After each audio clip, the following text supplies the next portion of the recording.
মানুষ এতটাও বলদ না যে আমগো মতন বলদার ফাঁদো বাড়া দিব। তাহলে কি আপনি কইতাছেন আমরা বলদ? আমরা বলদ মুখে, তুই বলদ। এর আগের বার মোল্লাকান্দির কথা হুইনি প্যান্ট আজ্ঞা দিছে, আল্লাহ জানে এবার কি করে। না বস, এবার আর ভুল হইতো না, কারণ এবার প্যাম্পাস পরিস। मतलब वो अलग ही लेवल का बंदा था। সব জায়গা ঘাস আছে, এই জায়গাটা পুরো সাদা। বস আমি এক বইয়ের ভিতরে পড়ছিলাম যেন ডিব্বা মারে হেন পুরো সাদা মাথায় পুরো এটার মতো মনে হয় ডিব্বাই মারছে। আয় আয় কস কি রে, আমি কোনো বিয়ে করি না, এর ভিতরে টার্গেটের ভিতরে বয়ে রয়েছি। কুসুমে জানে আম গুবরি ডিব্বা মেরে পুটকি জিরালায়, তাড়াতাড়ি বলা।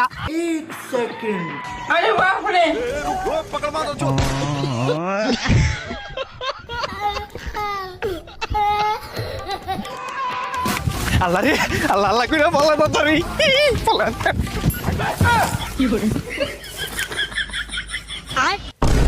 কি রে এতক্ষণ আমগো দূরে দিয়ে দূরায়? ওই ভাই এত দৌড়ায় কই যান? ভাই দুধ বেচতে গেছিলাম, আগা ঘুরে যেতে তাড়াতাড়ি বাইক যেতে